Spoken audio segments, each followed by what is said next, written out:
Lorsqu'on se promène dans Bruxelles, on peut déjà trouver un certain nombre de signes de présence étrangère dans la ville depuis le Moyen-Âge.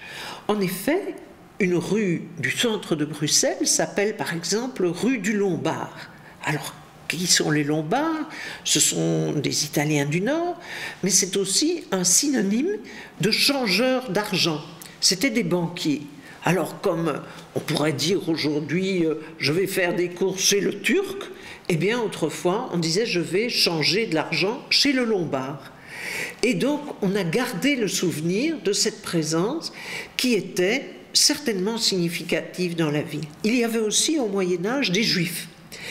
Alors là, on a des traces, hélas, de la fin de leur présence, parce qu'en 1370, ils sont accusés d'avoir profané des hosties.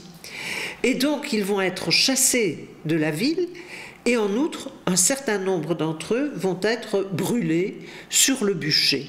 On trouve des traces dans la cathédrale de Bruxelles, la cathédrale Sainte-Gudule et Saint-Michel, de ce massacre des Juifs au Moyen-Âge. Au fur et à mesure que le temps passe, on trouve de plus en plus de présence étrangère à Bruxelles. Il faut se rappeler que la Belgique, ce qui est aujourd'hui la Belgique, a été l'objet de dominations étrangères successives. Nous avons été successivement espagnols, autrichiens, français, hollandais. Et chaque fois, ces cours apportent avec eux un certain nombre de personnes de l'entourage royal. Et ça veut dire que ces gens vont s'intégrer dans le tissu urbain bruxellois et vont aussi avoir une certaine influence sur la politique, sur l'art, apportant des commandes, mais apportant aussi leur type d'art. Et donc on a des traces de toutes ces dominations étrangères différentes ici dans Bruxelles. Lorsque, en 1830, la Belgique devient indépendante, c'est à la suite d'une révolution, et dans cette révolution, on trouve déjà des étrangers qui se battent aux côtés des Bruxellois. Par exemple, des Italiens ou des Français qui ont pris fait et cause pour l'indépendance de la Belgique et qui vont se battre sur les barricades. Au XIXe siècle, cette présence des étrangers se fait plus forte dans Bruxelles. Il y a d'une part des élites étrangères, notamment on pourrait les appeler aujourd'hui des réfugiés politiques qui quittent leur pays parce qu'ils sont en lutte contre le pouvoir. C'est le cas par exemple d'Italiens qui quittent l'Italie qui est en proie aux guerres du Risorgimento contre l'Autriche ou contre les Bourbons. Ces gens aisés vont former une partie des étrangers à Bruxelles. On va retrouver aussi des Français qui ont quitté le Troisième Empire et qui vont s'installer ici à Bruxelles. Mais à côté de ça, il y a aussi des gens modestes qui simplement, comme dans toutes les migrations, cherchent à améliorer leur sort. Ils émigrent dans l'espoir d'améliorer leur sort. Et on trouve ainsi toute une mosaïque au XIXe siècle déjà de personnes qui viennent ici en Belgique exercer des petits métiers qui sont mieux payés, mieux acceptés que dans leur propre pays.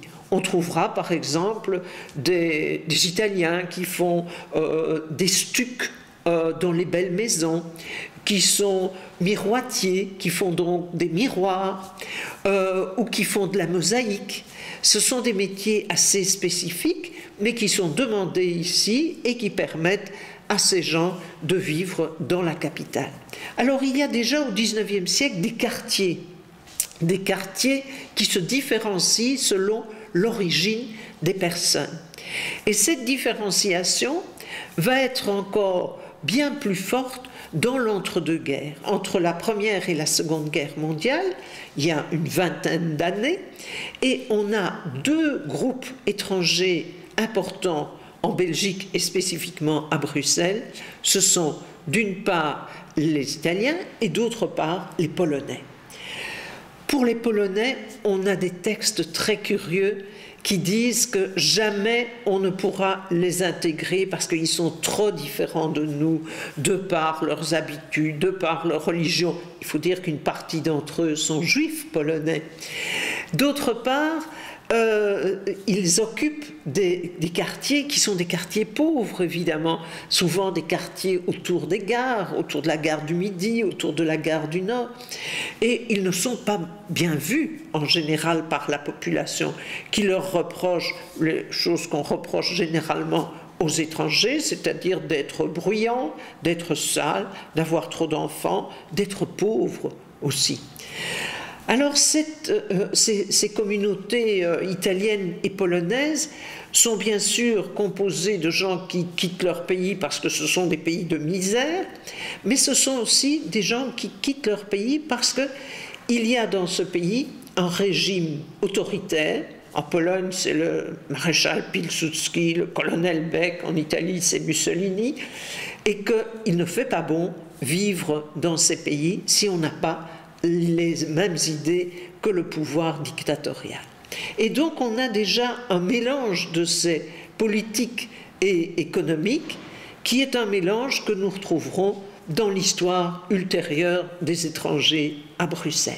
À côté de ces deux groupes qui sont assez massivement présents à Bruxelles, d'Italiens et de Polonais, il y a toute une mosaïque d'autres gens qui ont d'autres provenances.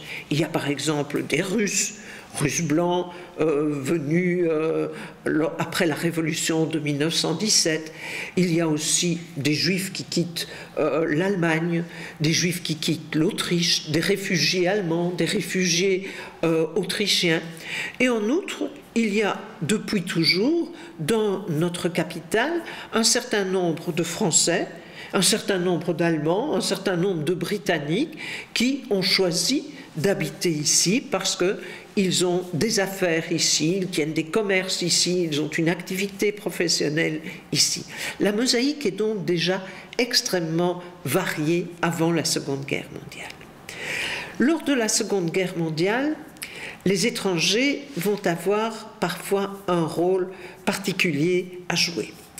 Alors, il est inutile d'expliquer qu'il y a un certain nombre de gens à Bruxelles qui vont prendre fait et cause pour l'envahisseur, pour l'occupant. Parmi ceux qui prennent fait et cause pour l'envahisseur, il y a bien sûr des Belges, mais il y aura aussi des étrangers.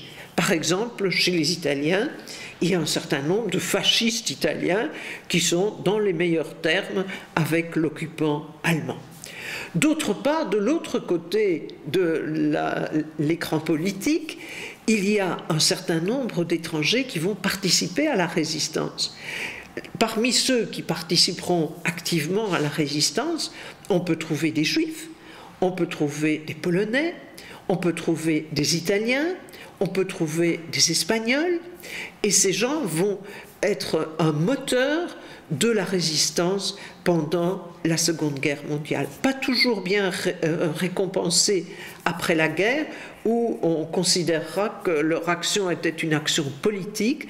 Or, il est bien connu que les étrangers ne peuvent à l'époque avoir aucune activité politique. Le mouvement de population qui fait venir des étrangers en Belgique va se modifier complètement après la Seconde Guerre mondiale, puisque en 1946, la Belgique commence à faire venir massivement de la main-d'œuvre étrangère, et même si c'est en principe pour les industries extractives comme les carrières ou les mines, après 5 ans de ces travaux extrêmement durs, un certain nombre de ces étrangers vont choisir de venir à Bruxelles pour s'intégrer dans un marché de travail qui est tout de même moins pénible.